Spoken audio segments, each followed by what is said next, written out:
And it's spinning. Ah, good afternoon, everybody. It's Fill in the Blanks. I'm here with Jarvis Davis, my co-host, and we have a super special guest today, our buddy Steve Wyche from NFL Network, longtime reporter, also the co-host with Jim Trotter of Huddle and Flow. If you checked it out, oh my God, you are missing out. It is an amazing podcast. So definitely we want to encourage you guys to check that out. We want to encourage you to follow Steve at Wyche89. And listen, we've got so much to get into, but Jarvis and I would be remiss as HBCU graduates, Xavier University, Albany State University, for not asking Steve a little bit about and giving the floor to him as a Bison. Oh my goodness, so much.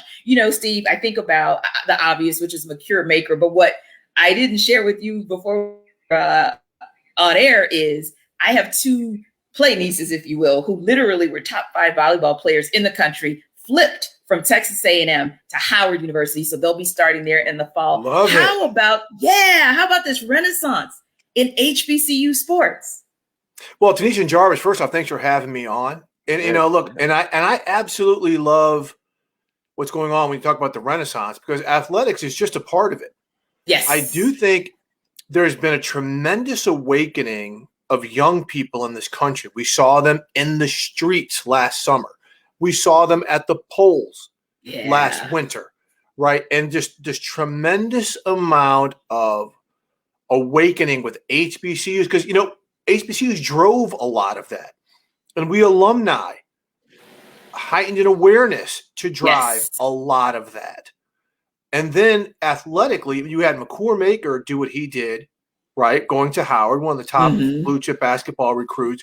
And then Deion Sanders going to Jackson State to coach. He has already signed 3 or 4 or 5 blue chip recruits, 3, 4, 5-star guys. You got to decommit from Georgia, right, to come to Jackson State. So, and now we have Eddie George at Tennessee State, 2 guys who didn't attend HBCUs, but who understand the significance of HBCU athletes in American history. I'm not talking about in just football. We're talking about track and field. We're talking about the Wilma Rudolphs of the world. So there's just overall awakening, and it does not hurt to have Kamala Harris serving as our vice president, elected vice president of the country. So again, when I get calls from people saying, oh, my child is on the waiting list for early admissions to Howard, or what can you do to help me get my kid into Hampton or to Cheney or Prairie View, I'm like, I'm going to do whatever I can. Yes. It's just the fact that young people who don't live in HBCU-centric environments, right? I grew up in Minneapolis and St. Louis, right? So the only HBCU there is Lincoln University in Jefferson City, Missouri. And I was getting recruited to play D1 football, and I started out at the University of Missouri. My mother's like, "Why aren't you going to go to Grambling or Hampton?" It's like I wasn't recruited by any of them because they didn't have the budgets to come and compete with some of these other schools. Now that's happening. So hopefully this athletic awakening is going to say, "Wow, where's Jackson State? Where is Prairie View? I've never heard of. Where's Paul Quinn? Where's Xavier? Where's Albany State?" And again, these young people, the awakening, I give all praise to them and all respect to them for not just saying, I could go to Georgetown, but I'm going to go to Hampton, but saying, and I'm going to wear that flag proudly and represent because I can get the same education at an HBCU as I can at a PWI. You know what, Steve? I think you make a great point, because it is truly, when I think about like the pride that goes into going to a HBCU and all of the things that they teach us in that freshman orientation classes, and that really just kind of injects us with that pride to be able to say, hey, I'm going to a HBCU and playing football down at Albany State. It really taught me so much, and it has really just helped me throughout my entire, whether it be my career, in my life, in relationships, everything. It just all encompassing, and to see these youngsters, as I like to call them, even though I'm not that old, I love the fact that they are starting to migrate towards there. But one thing I really want to commend you on, as you are a guy that I've always heard, or you always being willing to bring up, hey, hire black head coaches in the NFL. They need to hire more guys. They need to have a pool to go to. They need to continue to do this. and I think you bring up a really good point about Eddie George and Prime going to become head coaches at HBCUs. I think there's something there. I feel like there's something there, and because Prime, in an interview, he talked about how Ed Reed is interested in being head coach, and Ray Lewis is being interested in being head coach. Do not discount something happening with either one of them before the fall. Yeah. Do not discount that. Wow. And do not discount that. So you know where I'm going. If NFL owners don't want to hire us, like, what do you think about HBCUs being the training grounds for guys who can't necessarily get those opportunities to play in the NFL? Well, I think it's a great training ground because look, Deion had high school coaching experience. Eddie George has had no coaching experience. But what does he do? He goes out and he hires Hugh Jackson. Yes. Right? Wow. Yes. The former head coach of the Raiders and Cleveland Browns, who was a great offensive mind. Yes. Right. So Hugh's got the pedigree and the connections to say, whoa, Eddie George is the real deal, people. We may want to get him into the NFL in 4 or 5 years. Hopefully these guys don't leave HBCUs.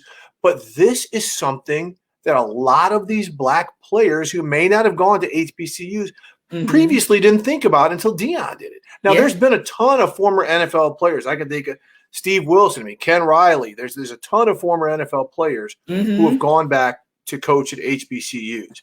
Yeah. But they didn't necessarily have the television exposure. They didn't have social media. Right. Yes. You know, Deion's a Hall of Famer. Ed Reed and Ray Lewis are Hall of Famers. Eddie George is a borderline Hall of Famer. These are people who are very much in our consciousness. Right. So them going back, this is what young people can say, oh, I know Prime. You know, I didn't see him play, but I know people wear 21 all across the NFL because of him. Yeah. You know, Eddie George. Oh, yeah, Eddie George was a legend in Tennessee. He was the man. So the household name, that recognition, that can have the pull. Because Eddie George can go to a running back and say, I can get you to the NFL. I got the connections. I got Jeff Fisher. I got all these people I can help get you to the NFL. You can come here and get the same education. It's just a matter of what you do with it while you're here.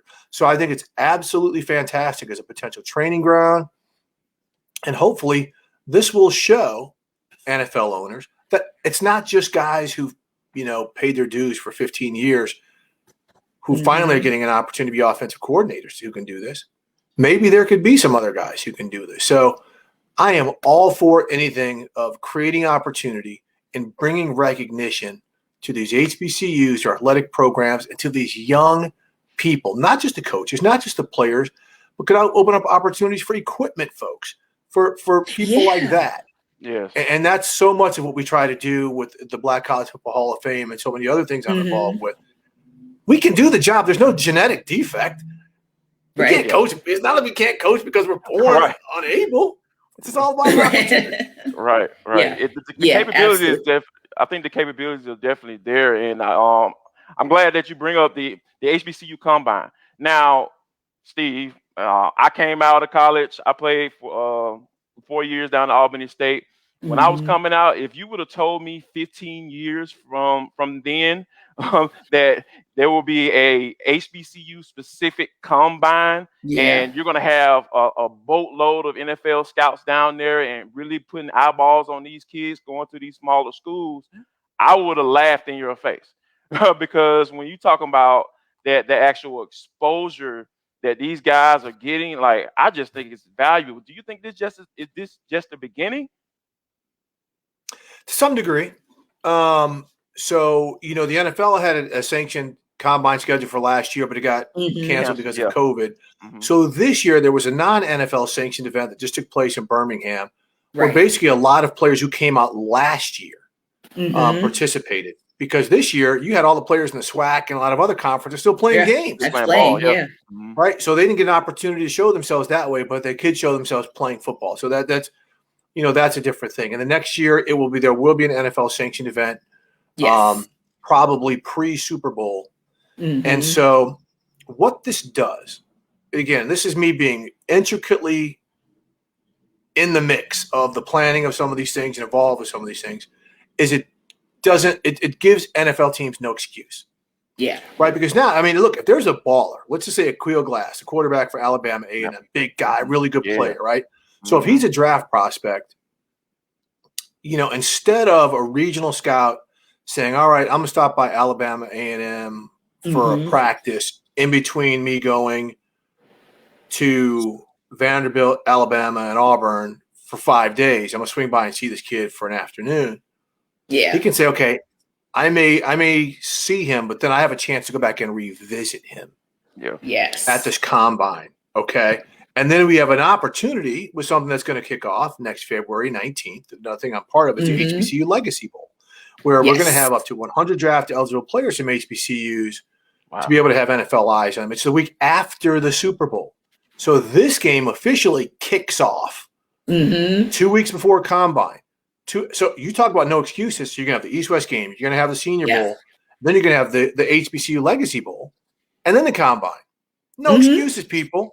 No excuses. There's going to be all the film you need. They're going to be going up against great competition. So, again, that game's going to be in New Orleans February 19th at Tulane University. Yes. And that's going to be a huge, huge showcase. And so that's again, we talked about opportunities. That's what all this is about. Yes. And I think it's about the NFL to see these kids. Yeah, and for me, just attending the HBCU Combine last weekend, Steve, I one of the things that impressed me was, yes, it absolutely was an opportunity for those players who are no longer playing on the collegiate level to just still kind of show what they were worth. But I also thought there was a great networking opportunity there because you did have so many luminaries, so many scouts and coaches, and many of those players understanding that it was that networking opportunity. You know, we're not always privy to being in the room where those conversations happen, you know, those informal conversations that lead you to the front office or lead you to the sidelines and kind of start you along that pipeline. So that was the other thing that I thought, wow, this is really great about the HBCU Combine that I think can be great for the Legacy Bowl as well, is just having the access to some of these decision makers to say, hey, I can, you know, be that player that you want to take a chance on, or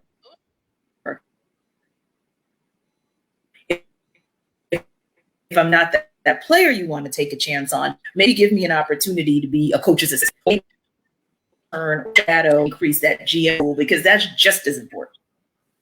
100%. I mean, that is such a great point you make, because think about it. Last couple of years, I think there have been 2 players drafted out of HBCUs. A lot of guys undrafted free agents. You know, before that, you know, we had guys like Darius Leonard, Tariq Cohen, you know, there was Javon Hargrave. So in all honesty, there's probably been, let's say on average, 2.5 to 3.5 players from HBCUs drafted per year over the past 5 years. There's a whole lot of other guys, again, who can get on that coaching track, who can show themselves for the CFL, right? We have the XFL coming back. So there's going to be other opportunities being created that games like this, that combines like this can showcase. And again, what the Legacy Bowl does, think of how the Senior Bowl is set up. It's weeks worth of practices plus a game. Coaches will be from HBCUs. The trainers will be from HBCUs. We are going to have a lot of students from Xavier and Dillard and a lot of the HBCUs in Louisiana there as well, taking part in programs where they're going to be able to network with all these NFL teams. Yes, that will be there. So again, no excuses. That should be our theme when it comes to this 21 season, 22 season. No excuses. Like, what do you got? Tell me something. No, we had this here for you. If you didn't go, that's on you. That's on you. Someone ready to take your job because you weren't handling business. Yeah. Indeed. So you speak about no excuses, Steve. We're going to switch gears into a little NFL talk. And the way that all eyes are on Flowery Branch, Georgia, and these Atlanta Falcons and that number 4 pick, there really is a sense of no excuses. This is just, it's a prominent time. It's a situation where Terry Fontenot, the Falcons GM, as well as Arthur Smith, of course, newly minted head coach, they've got an opportunity to pick themselves up a game changer, a transcendent player, if you will. And I don't think, including our play, will take excuses. Hey guys, I hate doing this right now. The Chauvin verdict is about to be announced, and I got to go get ready for work. Okay. Can we revisit this? And on that note, Steve, we thank you for your time, and we appreciate you for that. Yes, well, let's revisit this. Let's revisit this. And this is who we are. Yeah. So yeah, but let's revisit this. This is who we are. This is a part of our job.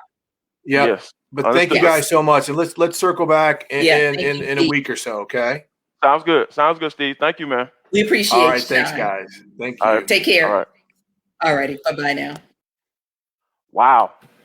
And it's so interesting, Jarvis, that Steve said that, because you and I talked about that, right? Getting on air, we were like, what does that mean for us being in this space? Because this is where, as an African American, as a journalist, as individuals, particularly sports journalists who cover this intricately in terms of how this has impacted the sports landscape, we said this might actually happen, that this verdict might come down in the middle of this show, and how would we manage through it? And I got to tell you, the minute I saw Steve do this, I was like, oh my, here we go. I said, I got a feeling. Yeah, because I know, because you and I both know Steve fairly well to know that he was so amped about coming on the show that he wasn't going to take any opportunity to, part ways with us unless it was the most important thing. So again, Steve Weich, you can follow him at Weich89, NFL Network, longtime NFL Network reporter. Also,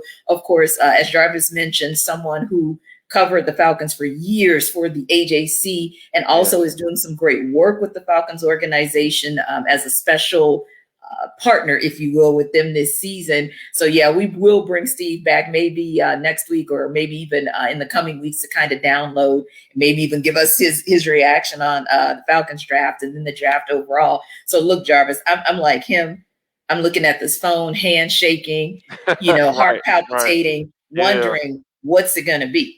Yeah. It's going to be, and if I could just quote this, Jarvis just got a tweet in that says, a verdict has been reached in the Derek Chauvin trial. It will be read within the hour. And of course, there's live coverage coming from all directions. Everywhere. So, yeah. Wow. And like, since we're here, like, this is something that I really feel like it's, in the past, we've become, I know for me personally, I've become numb to these verdicts, because it's almost at a point where I've come to expect the opposite of what it's supposed to be. And what it's supposed to be is, somebody being held accountable for their actions. Agreed. And especially when we have video, like that's the difference between what went on back in the day, and even in the early 90s. You talk about all of these things that happened, and we saw what came about with the Rodney King beating, and how that was something that was just like, whoa, this is what happens in real life. This man gets beat down, for no apparent reason, and then everybody gets off. Everybody literally gets off, and like I said, this is back in 1990. Here we are in 2021. We're still talking about having the same conversation. Right. We can run off so many people that or officers who may have gotten off or got lighter sentences, because even though we've had video evidence sitting right there in the face and said, you know what, T, and forgive me if I feel like I'm rambling, because this just really bothers me. It's rough. It's really rough, because I've had my run-ins with officers, from time to time. I had some good ones. Same, believe it or not. Black females, we're not exonerated. Come on now. We're not exempt. So it's so many little, microaggressions that goes into interactions with the police and everything, but I just really, it's so hard for me to understand how we can sit up here and look at a video, and somebody that doesn't look like me can look at that same video and say, maybe if he can comply, he probably wouldn't have been still alive. I was like, really? Like, are you serious? Like, seriously, But the police officer had his gun drawn, coming up to the car for a traffic violation. Like, what? How did we get here?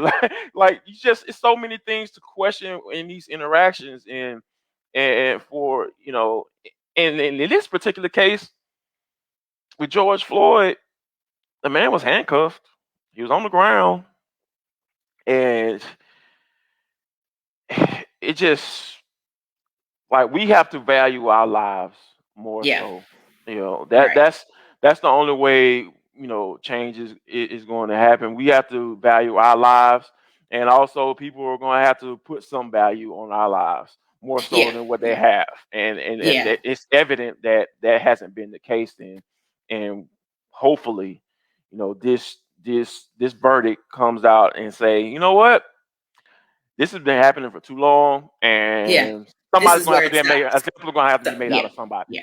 Because the example has been made for us for so long. For too long. But I think you make a great point as well. Just before we wrap up, you mentioned, well, there are 2 points that you made, and I said, wow, that's how I feel. Like it kind of started last night, and I kind of could sleep because we all knew the closing arguments were taking place yesterday, and I said, okay, are you ready for the closing argument that is not similar to the verdict that you believe is the rightful verdict in this situation? And so I was reading, various Instagram posts, just social media posts.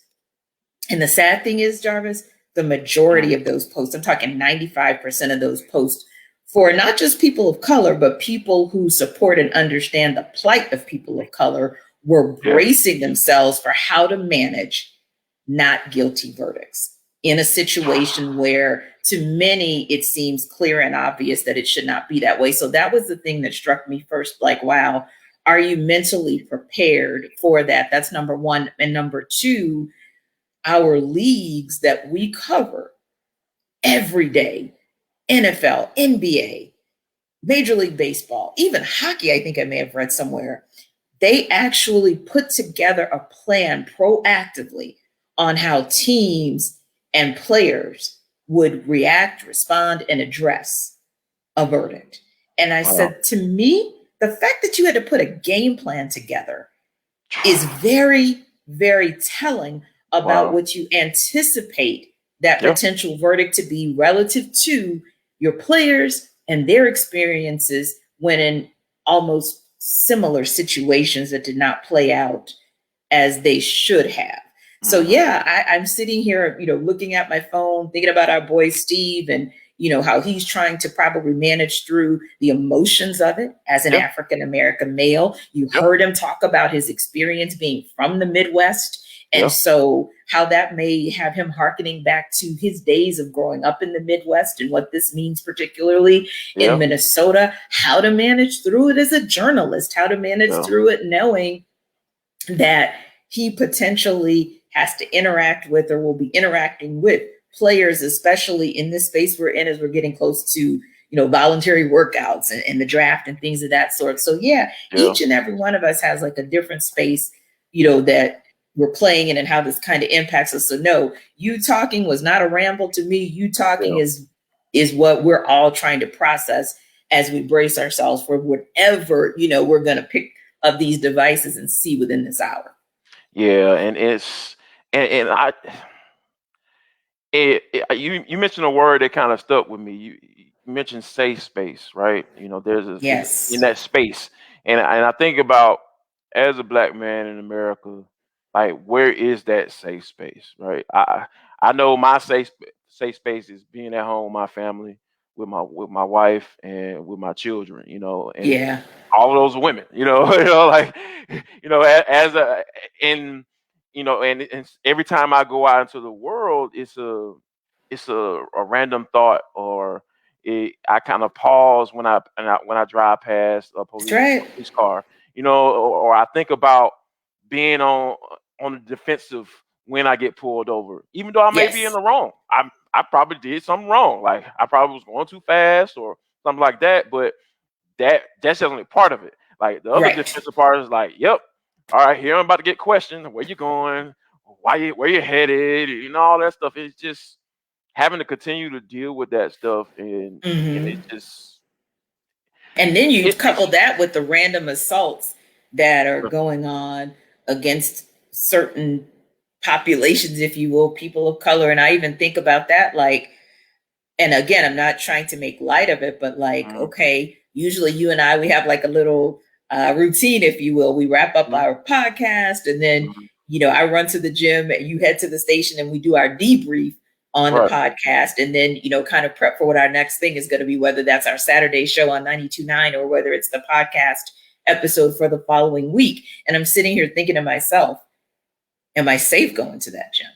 Yeah. Based on what that verdict is going to be and what the fallout could potentially be. And I don't know the answer to that question, Jarvis. And that to me is also a very sad commentary that I have to think not about just the verdict.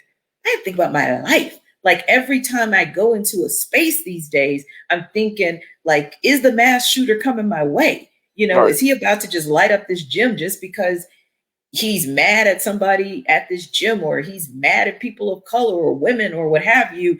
And if I'm not positioned properly, I'm thinking like Don Lemon was saying before a couple nights ago, everywhere I go, Jarvis, I'm thinking escape route.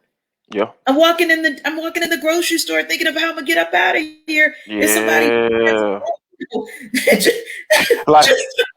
like to my wife, today, her, how she is, and my whole world revolves around knowing my surroundings, knowing what's behind me, knowing what's in front of me, what's beside of me, who's walking behind me. Why is this dude, or what is that voice outside of my house like, or who is this guy, trying to behind us, or why are the headlights still following me as I go from downtown to East Bumble on my travels home, so it's just it's just like I said, it's interesting, because and what I don't want, or I don't like, is when people try to tell me that you're being a little extra, or tell me those thoughts don't exist, or I'm making them up in my mind, and it's just like like I haven't experienced the extreme, obviously, because I'm still here, thank God. But is that cater to what my actions are from today, and probably going to be like that until I leave this earth. And some of those experiences I'm gonna pass down to my daughters, so they can know, so they can not have to, or necessarily be on edge, but know what to look for, or know what could possibly come their way. Because, like I said, this verdict is something that, like I said, I'm not expecting anything different. It's just a hope, a prayer that the family gets some ease when this verdict comes out. Whether or not it's a guilty or not guilty. Because this is something that is going to be a continued process. And one thing I've learned, though, T, and I'll go ahead and say it, like, we can't fix it. We've been trying to fix it. We've marched, we protested, we've changed laws, and legislature has been put in to, so some of these things that has happened to us as a whole won't change. Change, but there is something in the air. Like, I want to. I'm going to remain optimistic, because, like I said, I have children, and I don't want them to go through the same thing that we've gone through in our lives. So it's just, and our ancestors did what they did, and so we won't have to go through what they went through. So it's just like a passing down. Like, okay, here's what we can do right now, so you won't have to experience this going forward. But yeah, I'm with you. Like, that those thought processes that we go through in regular everyday life is real. It is real, and I hope and pray that George Floyd's family get some good rest once this thing comes out, and they can be at ease going forward.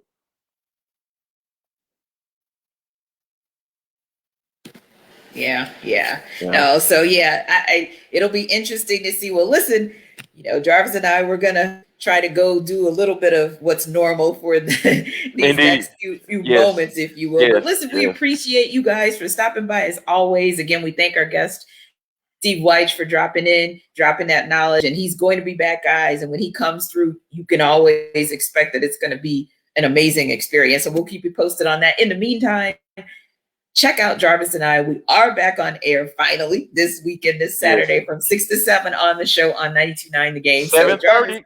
7:30, T. Oh, wait a minute. Got the 30 minutes. Respect them 30 minutes.